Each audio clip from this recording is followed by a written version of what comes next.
हर सवाल का जवाब नहीं मिल सकता। बहुत बड़ा तोहफा राहुल गांधी अपनी बहन को दे सकते हैं। प्रियंका को राहुल वहां भेजते हैं तो परिवारवाद को बढ़ावा दे रहे हैं। लगातार जो सत्ता है उसके केंद्र में एक ही परिवार है। प्रियंका पब्लिक मंच पे बहुत संतुलित तरीके से बात रखती हैं। प्रियंका बनारस से चुनाव नहीं लड़ी, नहीं तो प्रधानमंत्री नरेंद्र मोदी को 2-3 लाख वोटों से हरा देती। क्या रायबरेली से भी प्रियंका सांसद हो सकती हैं? जो राजनीति कर रहा होता है ना, उसको छोड़ के उसके बारे में हर किसी को पता होता है कि वो क्या करने वाला है। गांधी नाम जो है ना, वो वायनाड से ना हटे, ये आला कमान भी सोच रहा होगा और स्टेट यूनिट भी सोच रही होगी। आप अति आत्ममुग्धता में जाके चुनाव हार जाते हैं तो फिर सोचिए क्या मैसेज आएगा। इंडिया गठबंधन या एनडीए, बीजेपी या मोहब्बत की दुकान। अगर आप फ्रंट फुट पे खेलते हैं और कहते हैं कि वैसे भी एक सीट हम हार भी जाएंगे तो क्या हो जाएगा, 99 से 98 हो जाएंगे। एक मशहूर हिंदी फिल्म का एक गाना, हर सवाल का जवाब नहीं मिल सकता। कुछ सवाल इतने रोचक होते हैं कि उनका जवाब जब तक ना मिले इंटरेस्ट बना रहता है। हम राहुल गांधी और प्रियंका गांधी की बात कर रहे हैं, हम रायबरेली और वायनाड की बात कर रहे हैं, हम सांसदी की बात कर रहे हैं, चुनाव की बात कर रहे हैं और उपचुनाव की बात कर रहे हैं। मनीष मासूम जी वरिष्ठ पत्रकार हैं, हमारे सहयोगी हमारे साथ यहाँ स्टूडियो में मौजूद है। मनीष जी, बहुत स्वागत है आपका। थैंक एक यू। बार फिर से आप डिबेट में हमारे साथ जुड़ गए हैं, लेकिन एक सवाल का जवाब दीजिए कि क्या तोहफा, बहुत बड़ा तोहफा राहुल गांधी अपनी बहन, अपनी प्यारी छोटी बहन को दे सकते हैं कि वायनाड से उनको सांसद बनने के लिए वो उपचुनाव लड़वा दे? ऐसे संकेत मिलने लगे हैं और इसकी पूरी गुंजाइश है। अगर वो चाहते हैं पर्सनली, ऐसा उन्होंने जाहिर कर दिया है, पार्टी चाहती है, ये आवाज भी उठ रही है। मांग हम देख रहे हैं, पोस्टरों के जरिए लोग अपनी बात रखने लगे हैं, क्योंकि राहुल गांधी जब 2 सीटों से चुने गए तब से ये प्रश्न है, क्योंकि एक सीट तो उनको मैं छोड़नी एक ही पोस्टर पढ़ देता हूँ जो हाँ जी, पढ़ सकते हैं। वायनाड में लगाया है। Dear big brother Rahul ji, please don't leave us, you are our best hope, but if you must, please ask sister Priyanka ji to take care of us, Wayanad UDF family. और बिल्कुल। 2 दिल भी लगाए गए हैं दोनों तरफ। तो बात वही आके अटक जाती है कि कांग्रेस में या कांग्रेस कार्यकर्ताओं में गांधी परिवार को लेके जो लगाव है, मजबूरी का लगाव है, जो भी लगाव है, उसकी झलक दिख रही है इन पोस्टरों में। उन्होंने कहा है आप कि क्या सीट, ये कह रहे हैं कि अगर प्रियंका को राहुल वहां भेजते हैं तो परिवारवाद को बढ़ावा दे रहे हैं? अब इस पे बहुत लंबी चर्चा हो सकती है, परिवारवाद को बढ़ावा देने ना देने पे, क्योंकि देखिए इसमें कोई संदेह नहीं है कि कांग्रेस पार्टी में पिछले कुछ सालों से लगातार जो सत्ता है उसके केंद्र में एक ही परिवार है। अध्यक्ष भले बदले गए हैं, लेकिन निर्णय कहाँ से लिया जाता है इस पे कोई शंका सुबह ठीक है, नहीं चलिए है। वापस आ और जाते हैं। कांग्रेस के इतिहास में भी हमने देखा है, जिसका लांछन इस पार्टी पे वो लगते रहा किसी है। और दिन फिर वही चर्चा तो कह रहा हूं करेंगे। मैं हाँ। कि वो अलग विषय हो सकता है बहस का, लेकिन फिलहाल बात चूंकि हो रही है वायनाड सीट की, तो स्ट्रेटेजिकली, पॉलिटिकली, नहीं, मतलब स्ट्रेटजी पे आने से पहले आपको हाँ, रोक रहा हूँ। हाँ जी। उससे पहले कुछ वीडियोस जरा अपने दर्शकों को दिखाते हैं, ऐसा क्यों कह रहे हैं और इसकी संभावना कैसे बता रहे हैं हम कि प्रियंका गांधी को वायनाड मिल सकता है। एक तो पोस्टर्स के जरिए जो मांग भाई वहां समर्थक उठा रहे हैं, उसके अलावा राहुल ने जिस तरह से रीसेंट पास्ट में प्रियंका गांधी की तारीफ की है, वो एक बहुत बड़ा कारण हो सकता है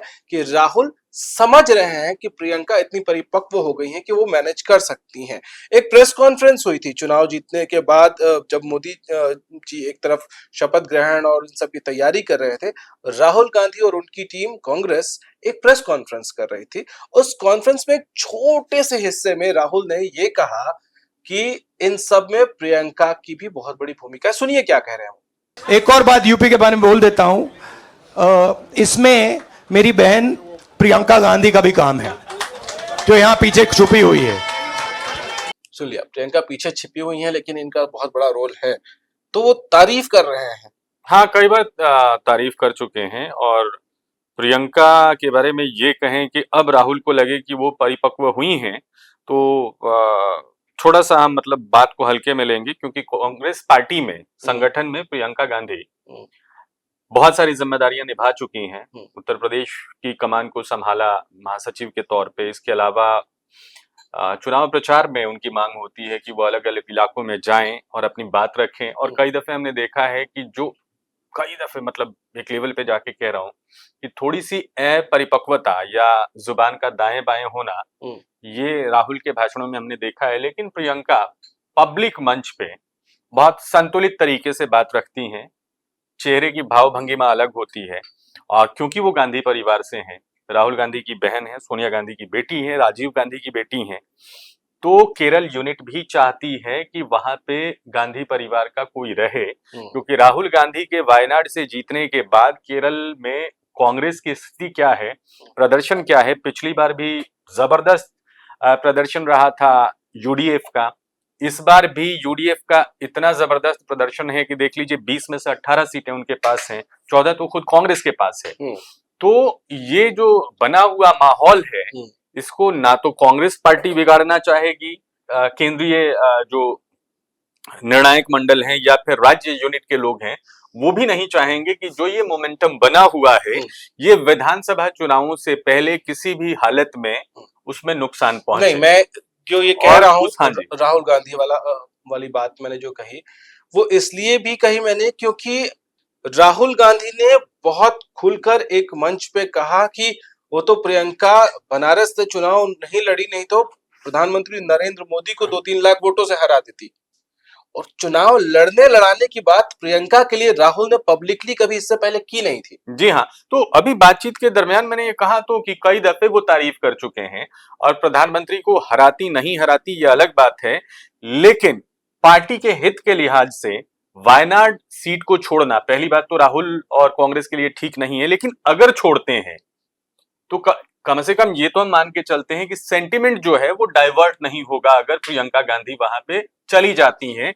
एक गांधी ना सही, दूसरी गांधी तो है वहां से। और रायबरेली सीट छोड़ना वैसे ही अभी टेढ़ी खीर सा मुझे दिख रहा है, क्योंकि क्या रायबरेली से भी प्रियंका सांसद हो सकती हैं? अब ये पार्टी इसका निर्णय करेगी, लेकिन मुझे ऐसा नहीं लगता है कि रायबरेली राहुल गांधी छोड़ेंगे, क्योंकि अमेठी छोड़ने के बाद ही बहुत से लोगों ने सवाल उठा दिए थे कि एक दफे अगर हार गए आप तो वहां से हटने की क्या जरूरत। खैर, कांग्रेस की अपनी रणनीति थी कि कैसे अमेठी में स्मृति ईरानी को जवाब देना है, सो उन्होंने उस तरीके से दिया।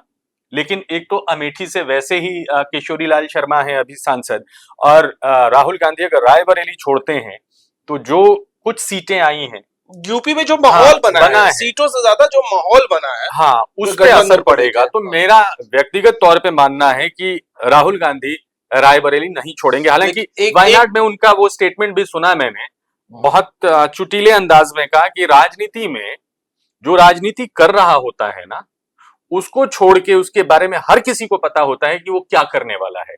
मतलब उन्होंने तंज कसा है कि लोग अपने अपने हिसाब से कैलकुलेशन लगा रहे हैं कि राहुल गांधी रायबरेली छोड़ देंगे, तो कोई कह रहा है वायनाड छोड़ देंगे।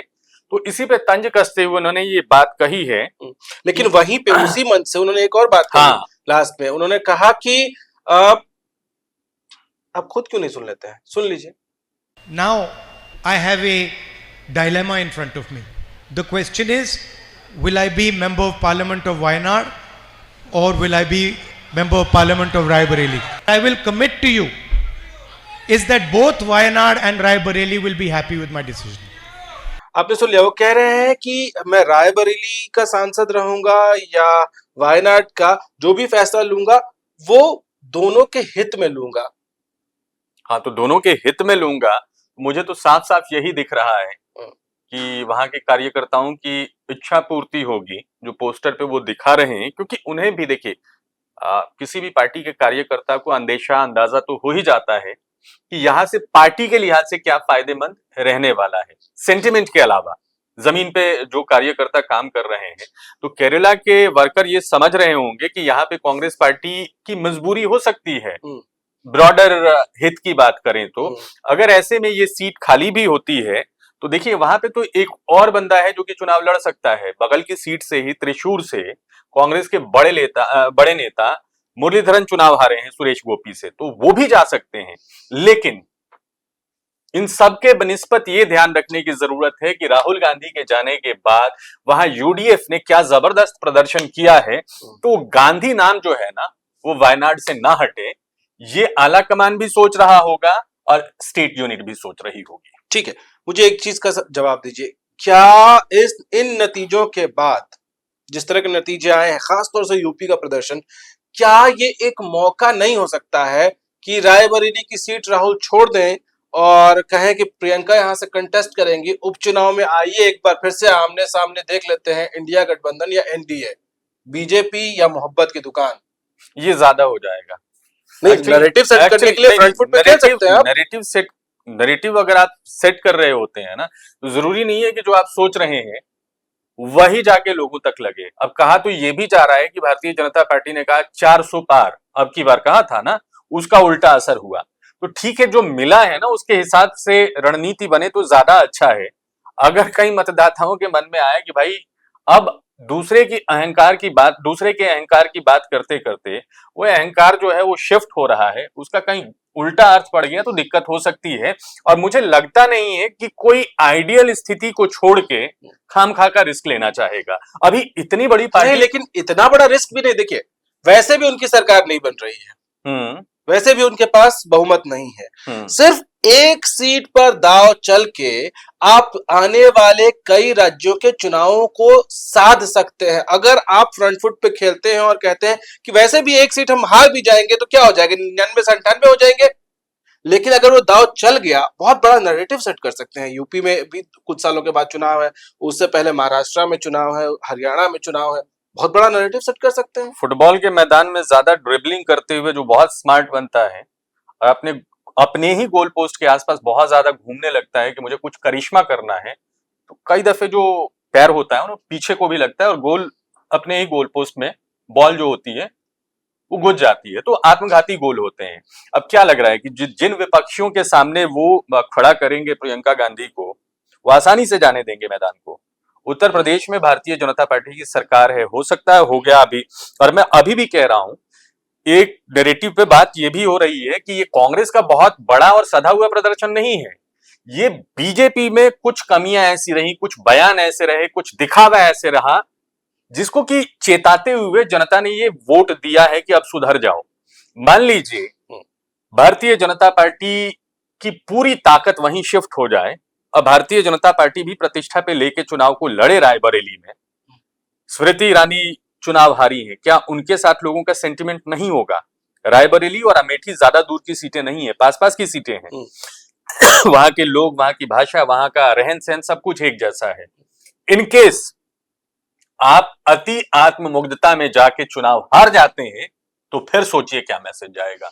चलिए, तो तो आप ये रिस्क लेने की स्थिति में कांग्रेस को फिलहाल नहीं होना चाहिए। मेरे ख्याल से उनके पास कुछ खोने के लिए है नहीं, वो ऐसे भी सरकार में नहीं है। खैर, अपनी अपनी राय है। तो गिफ्ट के तौर पर रिस्क या गिफ्ट के तौर पर व्हाई नॉट, ये राहुल को डिसाइड करना है। लेकिन उनकी बातों से लग तो यही रहा है कि वो प्रियंका गांधी को कुछ गिफ्ट दे सकते हैं। बहुत शुक्रिया आपका मनीष जी, थैंक यू। अच्छा, हाँ, गिफ्ट आपको भी हम देंगे, हम लेकर आएंगे बहुत सारे गिफ्ट्स आपके लिए। वो होगा न्यूज एनालिसिस के तौर पर, लेकिन उसके लिए आपको क्या करना है, सब्सक्राइब जल्दी से कर लीजिए। नमस्कार।